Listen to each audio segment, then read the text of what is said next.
Hey, I'm Lex, And I'm Gibby. and welcome to another episode of Porch Swing People. As all of our listeners know, we get to have guests on our podcast who talk about their past, their present, or future aspirations. Today we are bringing on Kristen. We are both super excited to see what she's planning to bring onto the pod today. Kristen. Hello! Hi, how Hi. are you guys? Doing pretty good. You look How are stunning, you? by the way. Thank you. I'm great. I'm so excited for this. Kristen, why don't you tell us a little about yourself? Sure. So, I have worked for the federal government for over 20 years, and I am really focused in science and technology, and I have been for all of my career. I have a doctorate degree in toxicology, which is actually kind of nifty and kind Yeah. of scary, I think, to some people. What's your undergrad in? My undergrad is in biology. Oh, Yeah. wow. I always loved biology, even when I was like little and in high school. And then I went to college. I knew I wanted to do something. I didn't really know what. And toxicology seemed really interesting. And I got a doctorate degree in that. And then, yeah, found myself working for the government. I'm married. I have 2 teenage kids, twins. Wow. Yeah, and keeps me busy. It's a lot of fun. That's amazing. And married to a dude. I'm married to a dude. The dude. Yes, I am. What does that mean? I'm just throwing a line out there to Michael. Oh, Yes, that's a lie. knows my husband. But yeah, we've been married 20 years. We just had our 20th wedding anniversary a couple weeks Oh my ago. gosh. Congratulations. Congratulations. That's awesome. Can you tell us about a piece of beauty that you notice in your everyday surroundings, wherever you are? Yes, and it is. It's wherever I am. And I've been doing this for years, and I make it a point. So I said I loved biology, but I loved nature ever since I was a little kid. I thought I wanted to Yeah. be a marine biologist, right? Just doesn't every kid want to do that? Yes. And I love the ocean, and even when I was younger, I would just prefer to be outside. So I'd read a book and I would just sit outside. Even if it was raining, I just wanted to be out and about in nature and loved animals. So to this day, it doesn't matter where I am, I have to find my moment of nature. A couple years ago, I was in New York City with my nephew. We were in his neighborhood, and I looked down. I saw this beautiful leaf that fell from a ginkgo tree, and I made him stop. He thought I was nuts, and I said, "Look at how beautiful this is. It's yellow. It's on the sidewalk and cement and noise." And he thought I was nuts. I'm like, "This is your nature moment. Like you have to, appreciate this piece of nature." And so every day, I have a nature moment, and I don't look for it. It's usually something that kind of happens in front of you, and you take a moment to look at it. Yesterday, it was 2 hummingbirds that were out. Oh. I love seeing hummingbirds. Yes, I love hummingbirds. And so I just took a moment, and I'm like, great, here's my nature moment. This morning, I was driving my daughter back from somewhere, and I saw a bald eagle. And, almost probably got in a car accident because I was on the highway. I'm like, oh, there's the bald eagle. It's not safe. Right, exactly. I'm the same way. Mom. Right. And Oh my gosh. that's what I try to do every day. I just try to Yeah. find my nature moment when you're super busy with work, especially during the week, and you're in and out of buildings or you're in commuter traffic. I just need to find my nature moment, and I acknowledge it. It makes me smile, and it can be anything. I found a snake skin the other day that was humongous and quite Really? scary, and I'm glad I Where- didn't where are see you when he located? was shedding. I live in Virginia, in the country. Yeah. Well, And how that was big my was nature it? moment. I didn't know that they have giant snakes out there. Well, they can get large, I guess, Really? right? Yeah, a couple of feet. Ah. Yeah, Your nature moments. my nature moment. Hey, Kristen. So, can you tell us about a small act of kindness that you witnessed or experienced that has stuck with you?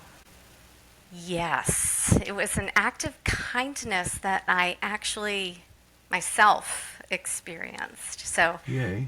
as I mentioned, I have twins, a boy and a girl. And you can imagine at, I think, 3 years old, they're busy. 2, 3, 4, right? That's a busy age, one's going left and one's going right, and you're trying to keep that all together. I took the kids, so my husband was away for, I think, about a week. I was working at the time also, and I took the kids to a restaurant because I just didn't want to cook. I didn't want to deal with that. I didn't have the time. I think there was some fussiness involved, impatience. Yeah. And somehow it was pouring rain. I do remember that. And soaking wet children, soaking wet mother. And I herded them into this restaurant. And I can imagine how we looked rolling in. They were all over the place. There was, I know, a lot of food falling, throwing, right? If you can just imagine the scene. And when I went to pay to get my check, the waiter brought it over and he said, "That couple over there paid for your dinner for me and the kids." And I was just like, my jaw was on the ground. Like, how? I think they could just see that I was like, trying to juggle these squirmy, impatient, soaking wet children. And it was the nicest, like, I just couldn't, I don't know, it was just the nicest thing. It was just a simple gesture. But it was just that moment that I thought, you know what, there's really some amazing people in the world, people I don't know, who kind of took a look and said, I think this person and these kids kind of deserve, a little bit of acknowledgement. And that's always stuck with me. Yeah, they were little at the time, and I don't know. Yeah. That's That's cool. an amazing story, especially to carry that with you. Yeah, I was very fortunate. And it's something, again, I took with me, and I paid that forward. A couple years later, again, I was in a place where I had the ability to do that for another mom, and she had a baby and a toddler, and in a restaurant, and I got their meal and helped them out the door of the carriage and everything like that. So, and that made me feel, I don't know, it was just a natural thing to do, right? Yeah. That's awesome. Yeah. And that can sit with you too, just as much as receiving it. Yeah. Yeah. Hey, Kristen, we've heard about, your nature moments. And so tell us about something that unique or of interest that you collect. And I'm going to out on a string that it comes from there. It kind of does. And I wouldn't call myself a collector. Maybe more a strategic gathering. I don't know. I did collect stamps when I was younger. That was how I learned world geography, believe it or not. Totally. Because I had to figure out where these stamps were coming from. Yeah. Something that I gather kind of came through my oldest brother. So I'm one of four. I'm the baby. And my oldest brother, we were very close, even though we had more of a distance between us in age. We got along great. He passed away unexpectedly, suddenly, about 7 years ago. He lived in Tucson, Arizona. He went out to college there from New Jersey, where we grew up, and he stayed out there, and he married his wife, my sister-in-law.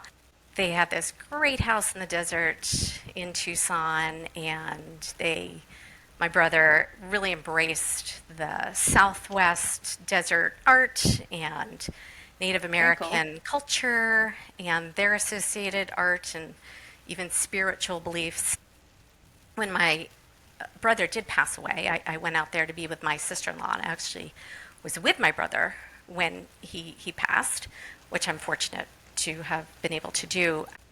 She wanted to give me some things and that she thought my brother would want me to have. And he collected Zuni carvings, which are small animal carvings that are made out of stone or marble, jasper, a lot of materials kind of like that. Animal carvings are part of the Zuni faith and part of daily ritual. And the significance of these is that the powers that are imparted from these animals, and they're all different kinds in these little carvings, can actually help the human overcome challenges or adverse hardships or anything by embodying the specific animal attributes. And so my sister-in-law gave me one of these that belonged to my brother. It was a bear. And in the Zuni faith and culture, the bear represents courage and strength and healing. And so I got that. I carried it around in my pocket when I came back from Arizona after my brother passed. And I kept it in a special place. And then when I went back out to Arizona to visit my sister-in-law again, a couple months later, she gave me some more that they had collected together over the years. And so independently now, I find myself, when I have opportunity, I was in Santa Fe a couple weeks ago for work, and I said, I want to get a fox, because a fox is the ability to kind of stand off and observe, silently observing the world around it, and protection. So I was in the mood for a fox, and so I got my Zuni carving fox.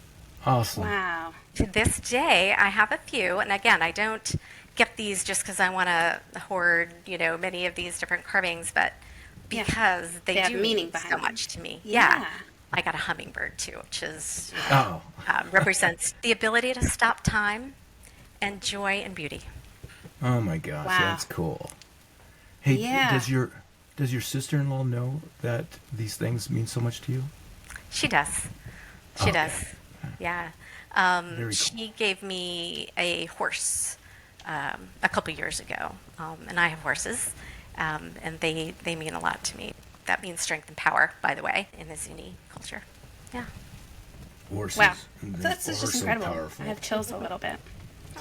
I see what you mean by you saying I'm not much of a collector, I'm more of a gatherer, that you are intentionally cultivating a collection of Zuni carvings that mean a lot to you and that bring you something that you can hope for and wish for and try to encompass. Yeah. Yes. Intentional. Intentional. That's a good word for it. Intentional gathering. Intentional maybe I'll change my phrasing on the question from what is something you to collect to something you intentionally gather.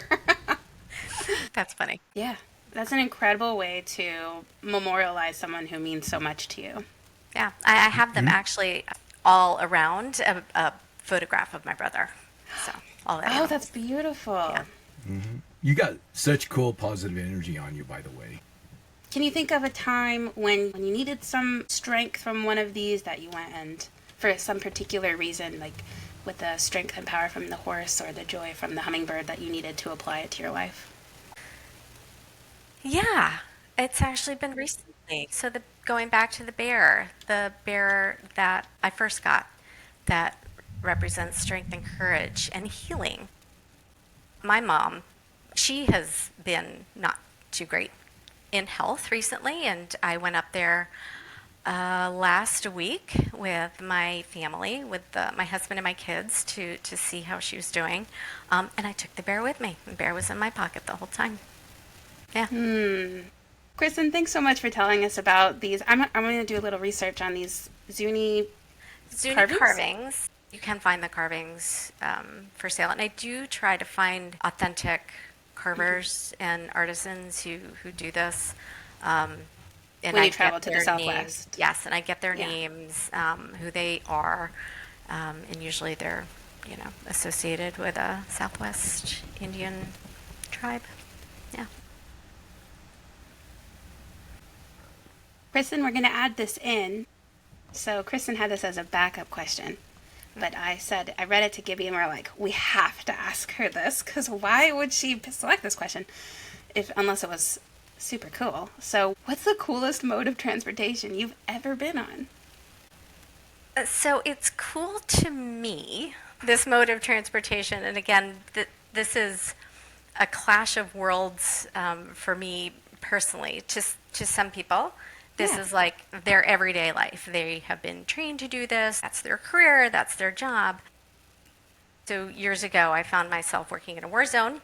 I was a civilian working for the Department of Defense, and I had to go somewhere, and I thought, oh, okay, it's going to be in a vehicle, whatever. We had to go a few hours, or in a bunch of vehicles together. And they said, change of plans. You're getting on this Black Hawk helicopter. We're going to take you up to where you need to go. And I was like, no way.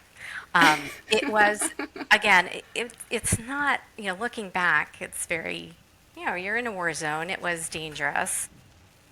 You're moving about in ways that are geared for your protection, right? Mm-hmm.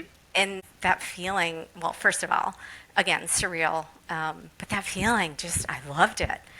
Vertical liftoff, and then the ability to maneuver around, give you, this is, probably his world, right? But for me, on that day, that first day, and then it became something that I was doing quite often. Again, that's just how you were moving around in mm-hmm. theater. Still to this day, I just think about that moment, and that, I don't know, it was just the coolest so cool. thing to me. I wasn't thinking anything about me. What I was just getting a serious kick out of how much joy that you got to. I mean, it's not something that a lot of people get to experience. And it is a cool mode of transportation. Anytime it is. And it's interesting because, and again, Gibby, you can understand this, like in the moment where I wasn't safe. It was a mode of transportation. It was a way to get in, get out. I don't think at the time I really appreciated that feeling, the beauty. I can think about that now.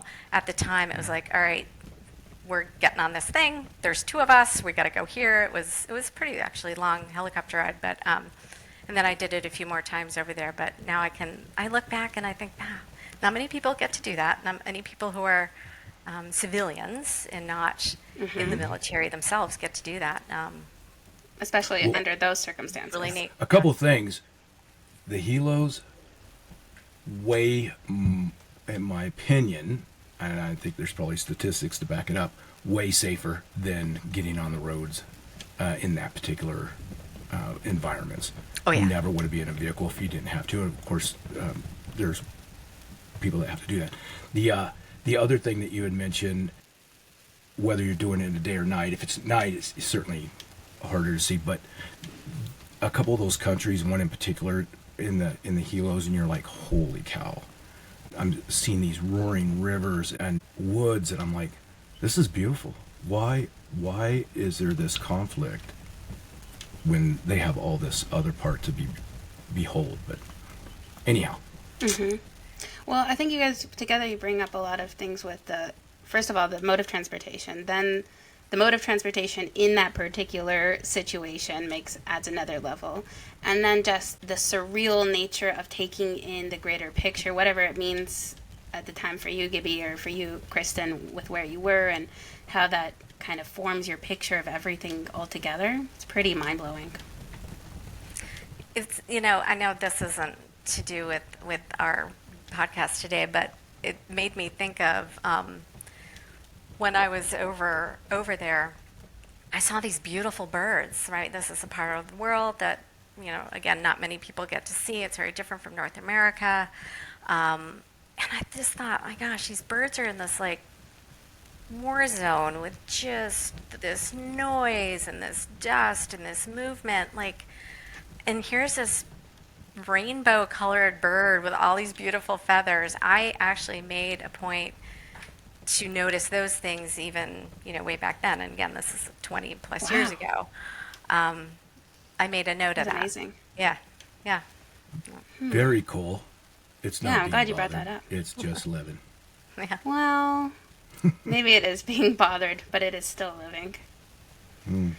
So, Kristen, tell us, what are the most magical moments or things that you got to experience? When I turned 50, and I will not tell you how many years ago that was, I wanted to go to the Galápagos Islands. This was something I had wanted to do my entire life. Let's see, we went that year that I turned 50. We went on a very small boat. There were 20 of us. And myself, my husband, my kids were, I think, I don't know, 12 at the time. Wow. Great age. The Galapagos Islands, I mean, the wildlife, the nature, the ecology is just so unique and so out of this world, really. There are penguins there. I don't, Galapagos penguins. You'd think Yeah. everybody associates penguins with like snow and glaciers and Right. So you're in these warm waters. We went snorkeling quite a bit, and the things that you could see were just every day you would see something new or something different. And one day, and this sticks with me because it was just so surreal, and I just couldn't believe I was snorkeling, and there were penguins that were swimming beside me. There was a seal that was swimming below me. There's turtles up ahead. And then the marine iguanas, which are those black, aquatic, and they come on land too, black. They look like little baby Godzillas. They're really freaky looking. And they were swimming beside me, and that is just the weirdest thing because, again, that's the only place that you find this whole kind of soup of nature and wildlife. And so I just remember that day, I just had a big smile on my face. Like, this is so not lost on me because everything I had dreamed it would be, it was. And that one snorkeling trip really stuck with me. Did you feel a little bit like a marine Snow White? I did. I'm like, how am I here? Like, how am I here in this island? Sharing this moment with all of these. And my kids were there, right? And my kids got to see this. Were they snorkeling too? Oh, yeah. They were snorkeling. They saw, and each of us all saw different things, right? My husband saw the white-tip sharks. My husband saw hammerhead shipwreck. I don't know why he saw all the sharks. But like the kids saw an octopus. And again, for so cool. children just to experience this. And I told them, I said, I want you to see and appreciate these things because, this could be fleeting. Who knows? I want you to appreciate now. And you are seeing and experiencing something that a lot of people may not get to see in their lifetimes. And I don't think it was lost on them either. They still sometimes bring it up. Yeah, it was really amazing. Wow, you're a really good mom. Well, yeah, I don't know. You might want to ask them about that. Did you see a tree or anything that had like Darwin was here? No, I didn't see Darwin graffiti. No, I didn't see his carving in a tree. He was better than that. Right, yeah, he left no trace. We saw those big tortoises that are so, many, many, many years old. Those things are also crazy. Like, I couldn't imagine just rolling up to this island and be like, wow, look at all this wildlife that you didn't see anywhere else. You didn't find it in Europe. You didn't see it in Africa, right? I couldn't imagine being that first person on these islands and kind of seeing that first, the first glimpse of an animal first to be seen. So, Kristen, when you were talking about the scene of swimming with all of these creatures, it kind of reminds me of this time I went paragliding. We have a local mountain where people paraglide off of. I would drive by it every day and see all the paragliders, and I was like, I'm going to go do that. So I went paragliding. It was incredible. Not as many creatures around me as what you described, but I did have this moment when a bald eagle, which are very common around here, was flying under me, and so I was flying over it, and the feeling of being higher than the bald eagle and also flying was crazy to me because normally you're watching them from underneath, and for a moment I felt like I was like as cool as a bald eagle. That just gave me chills. That is like, right? So amazing. Yeah. And just having this moment of being graced with the opportunity to experience what animals get to experience, pretty lucky. Yeah. Something, again, not many people can do that. I don't know. And that was your nature moment. And then some. I have one more question before we roll into our last question. And it kind of has to do with your upbringing and your time period versus your kids' time period of when they were kids. How do you, as a parent, encourage them to have the type of the presence that you have, the mindfulness and the care for nature and the slowness of everything? with the time period that they're growing up in right now?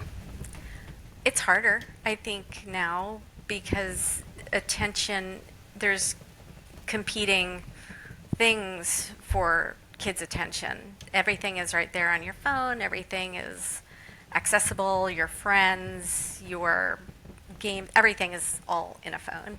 And it's hard to even look up from that. But since they were little, we just did so many things outdoors and with some of those trips that we took with them, I know they have an appreciation, and I know they will roll their eyes to this day when I'm like, look at that pretty moth, Yep.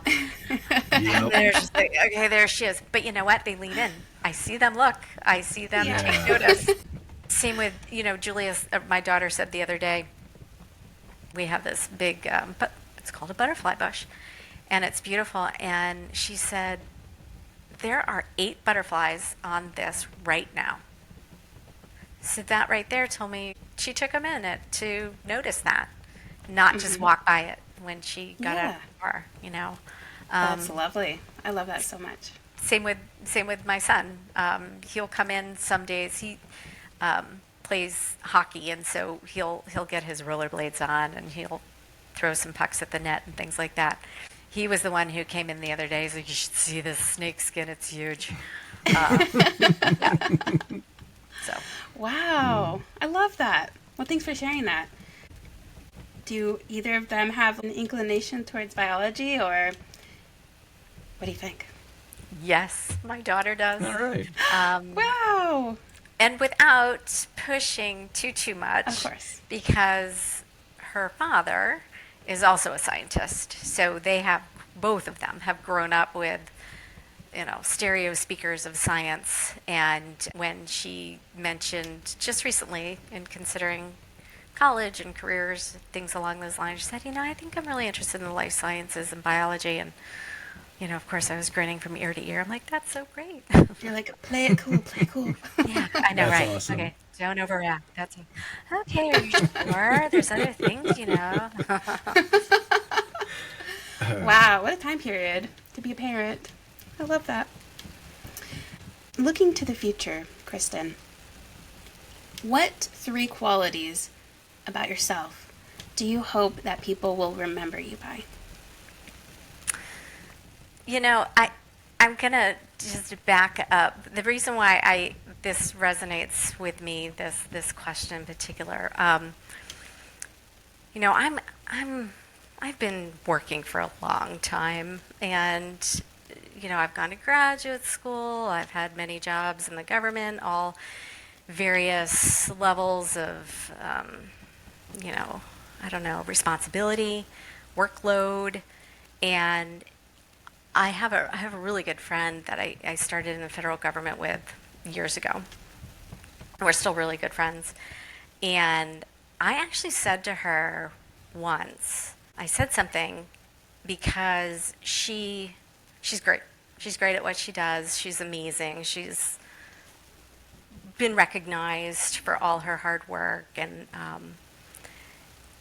gets so buried into the details. And I would see sometimes she'd put a lot of stress on herself to make something perfect or get it done or then even take on more work. And I remember saying, if you were, God forbid, to keel over tomorrow and they're going to have your funeral, you know what they're going to say? They're not going to say anything about that project you were working on. They're not going to, your tombstone will not say, did great on Project X, was an amazing executor of FY funding. I mean, nobody's going to say that, right? They're gonna remember you for who you are and not what your work was or your work product. I think about that now myself. I'm like, you know what? I'm not getting wrapped around the details of this because if I take a step away, really, in 5 years from now, is anybody really gonna, remember what I did on this project? And so if there were 3 things that I want people to remember, first would be she was a good mother. I would love that. Second would be she was a loyal friend. Loyalty to my friends, that's very, very important to me. And you know what? I think I'd love people to remember me and say, you know what? She was kind of fun too. Like she was a laugh.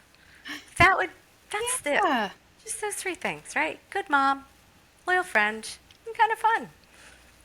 That's a Wow. great Nothing answer. for work, nothing for, the accomplishments in my career, whatever. I'm proud of those and I know what they are, but I don't need Yeah. other people to sing my praises at my graveside. So, Hey, just out of curiosity, I love that. obviously you're always been a person of a thinker and reflection. Has this something that's been building up as you've grown? I know I reflect all the time now, and I'm like, man, I blew that. But now that I am moving on into that next phase of life, reflection is a big deal. yeah. Yeah. This question is something that I think about too. Yes, it is building. I think as you go on that, I guess it was, I don't know, maybe a couple years. I'm like, holy moly, I'm kind of in the home stretch now of my career. Got to get these kids off to college and, get that executed. But yeah, and it's a sanity check too of, we can't go back in time. I can't go back 10 years and have a do-over, or you won't get that time back.